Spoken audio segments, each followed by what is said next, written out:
Welcome to another episode of Jay Helps the VA. This is going to be an episode concerning CHAMPVA once again. This is going to be part 5 or episode 5 of CHAMPVA. What it's concerning is going to be claims. Now, there's two types of claims. There's beneficiary claims, which would be the member of CHAMPVA, versus the provider claims. Now, next week, part 6 will be covering provider claims in case they need guidance or you need to give them that guidance because they can't figure out how to send in the claim. So I'm going to bridge the gap for everybody. One will be the beneficiary side. That's today's episode. Next week will be the provider side, and we'll cover that base. Now, how this works, beneficiaries have 180 days or 6 months to submit claims to CHAMPVA. Now, that's when they're first coming on board. Okay. If it's a regular claim, they have 1 year from the date of service. So it's like 1/2 of 21 today, then they have till 1/2 of 2022 to get the claim in. Now, it's a finite number for the backdated stuff. Okay. Now it's based on, so it's 180 days or 6 months. Now it's based on the veteran's permanent and total disability award. That's the first criteria. So whatever that date is, that's generally when the beneficiary's date that they became eligible, and then that's how far back we can go for the claims. Now, a couple of disclaimers: if the family member or spouse came into the picture with CHAMPVA and the member already, the beneficiary is being enrolled and the veteran already had the permanent and total, then it'll be based on her marriage date to him. Okay, and then the same story is with like an adopted child. If the adopted child was already a member of the family, but then he got adopted, or he or she got adopted into the family under the veteran, then it'll be based on the child's adoption date under the veteran that they're trying to get the CHAMPVA benefit. Okay. So whatever those dates, the veteran's permanent and total, adoption date, marriage date, you see what I'm saying? So, uh, so basically, the form that we're going to be using to submit these claims, you can get it from CHAMPVA. You can find it online. It comes in the welcome wagon package, any of those ways. So the form, I'll call it out. Every form starting with the Veterans Administration is VA form, all capital letters, VA form, then space 10-7959, A as an apple. Okay, I'll repeat it. So VA form 10-7959, A as an apple. That form is a one-page document, very easy to follow. Top of the form is saying beneficiary information, so that's whoever we're trying to get reimbursed for. Below that, it's asking about the other health insurance, OHI. So if there is no other health insurance, we can just put N/A, and so it's not applicable, right? So we'll put N/A, and then we'll descend to the very bottom, and then we're going to sign and date it. Now, if you find this thing online, you cannot do an e-signature, can't do a type signature. So even if you can fill out the form online, please, once you print it out, you must have a real signature, real John Hancock on there with next to the date. Okay. Now, so when we're doing two types of claims, okay.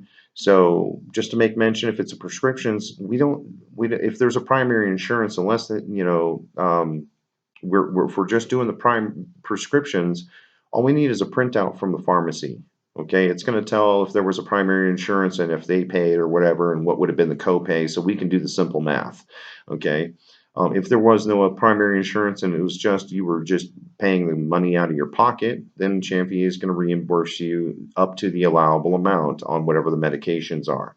So you get a printout. If it's just you're getting a reimbursement from the pharmacy, you paid for it all yourself, you just get a printout from the pharmacy, and then you completed a CHAMPVA claim form, make a copy of it, and then send it off. Now, why make a copy? Because the mail gets destroyed or missing or in whatever, all kinds of scenarios. So just make a copy of it before you send it.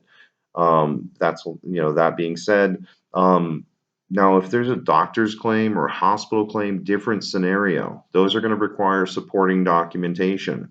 So what kind of supporting documentation? Well, like I was just making mention, if you had a primary insurance, let's say Blue Cross or United Healthcare or something, because if they paid on something, we will need what's called the explanation of benefits. If we want to look at if it's a doctor's claim, specialist claim, or if it's a hospital claim, think of it this way, like a pyramid. So there's three sides to the pyramid. Let's think of the floor of the pyramid as the CHAMPVA signed and dated claim form. Then there's two pieces of support if there's a primary insurance. So we'll need what's called the EOB, or explanation of benefits from the primary insurance, say Blue Cross.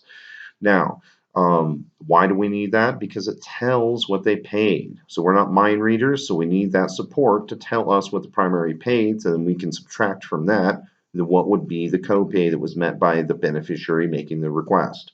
Okay, so that's one side. So right, there's one side. Then what's the other side? Then we need the CMS 1500 UB04 or HCPCS form. So it's a certified Medicare billing form. Then we have all three sides of the claim form, or of the claim equation. So we've got the floor is the CHAMPVA claim form, the explanation of benefits, and then the certified Medicare billing form. So the certified Medicare billing form has a number. So it depends on what kind of request you're trying to get. If it's a doctor's office or a specialist, they use what's called a CMS-1500. I'll say it again slower. C is in Charlie, M is in Mary, S is in Sam, dash 1500. So CMS 1500. That is if you're using a doctor or a specialist. If you're using a medical facility like a hospital or regional medical center, then they use one of two forms, okay? One is called a UB04, so I'll spell it out, U as an umbrella, B as in boy, dash 04, UB04. If it's not that form, it's another form. It's an acronym. It's a bunch of letters, and I'll just spell it for you. HCPCS. So H is in helicopter, C is in cat, P is in Paul, C is in cat, S is in Sam. It's an acronym. I don't know what it stands for, but it's one of those two forms. You have to ask the facility to figure it out. It doesn't change with a doctor or a specialist. They're always using the CMS 1500. If it's a hospital or a medical facility, you need to know which of the two, the UB04 or UB-04 or the HCPCS, HCPCS, okay? Now, if you have all three pieces of the puzzle, then you got the stuff you would need to submit for the claim. Now, I'm telling all of this to you so you have the ammunition before you just, oh, I just filled out a claim form and sent off a receipt. No. So I want to tell you that's not going to get you across the finish line. So I like to make it as easy as possible for you folks so you're not running a hamster wheel. If you follow my guidance, then you'll be able to make it across the finish line and not be turned away or getting, prematurely rejected. So that's supporting documentation. Now, they can only take the claims one way. They don't accept them by fax or email or any other way. Snail mail only, by mail. So I'm going to spell out the address real quick for you so you guys understand where this stuff is going. Must send claims to CHAMPVA initial claims. So line number 1, CHAMPVA as a word, champ, and the letters V as in Victor, A as in Apple, then initial, and then claims. That's line number 1.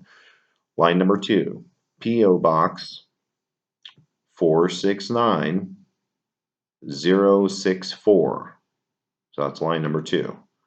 Line number 3, Denver, Colorado 80246-9064. So when you send these claims off, you please, these are just my recommendations, understanding how it works. Please always make a copy of what you're sending, okay? Because whatever, it could just get destroyed in the mail or lost or something happens. So having a copy, so you're not re-requesting the same information from a doctor or your insurance for support purposes. So make a copy of it just in case that first copy doesn't get to us. Number 2, please do not send it expedited, registered, or certified, okay? We get 12,000 paper letters a day. This information all shows up at the post office. It does not come to CHAMPVA directly. So somebody puts all that 12,000 letters in a truck and drives it over here. or not my place, but well, to the CHAMPVA facility. Okay, so then they sort it, scan it, whatever they're going to do with it. Okay, so just don't send it certified, registered, or expedited, because then the only liability is your 50-cent stamp and the cost of the copies in the envelope, right? So minimize the impact. Now, here's a little disclaimer I like to make. Um, you know, I like to make things like almost like a mathematical equation, because then it makes a complete sense to you good folks. So what is my turnaround time? Right? TAT. What is my turnaround time if I send these things off? Okay. So I mathematically take the equation of, it is the mail opening date. As of last Friday, it was 59 days. They were opening mail from November the 2nd. Okay. 59 days behind on the mail. Inputting beneficiary paper claims was like 9/21 or something like that. So there was a 5-week discrepancy between mail opening, right, and the input date of claims. So input date of claims was 3 months and a week, and input mail opening date was 2 months. Now they're concurrent, so it comes in the door, it'll sit there and fossilize for 2 months, and of course that eats into the turnaround time of the input date. And then there's the lag time between when it is actually opened and then when it's processed. So two different numbers, right? So mail opening date and the application input date. So you need to verify things were received. Well, how do I know? You have to call CHAMPVA. You have to call them. So 1-800-733-8387, Monday through Friday. I don't know, 6 in the morning to like 5 at night, Mountain Time. So if you need to call them. Depends on your time zone. Um, so this is beneficiary paper claims. You want to vet that things were received. Don't just fire and forget. Call them, verify it was received. If it's a 2-month mail opening date, well, then they're not going to know for 60 days whether or not they got your first attempt.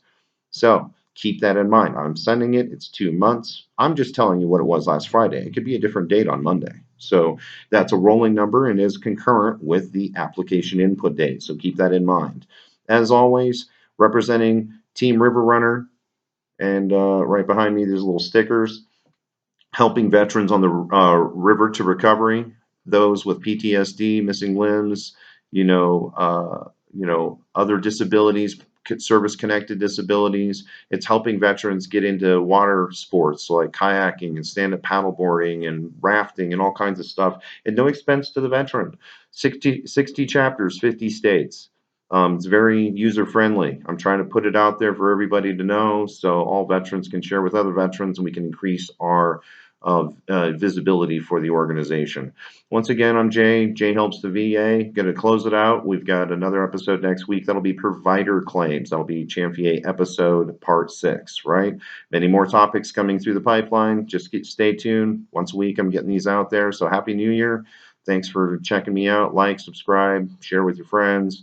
Again, thanks for calling, or thanks for checking in with us here at Jay Helps the VA, serving those who served, their spouses, their wives, their children, and their caregivers. So hopefully this is going to do you guys some help and some guidance, so it's not just some mystery. And check back with me. You can always email me in the about section. I put the Jay Helps the VA email. So you good folks, have a great day. We'll talk to you again soon. Thanks for checking us out. God bless.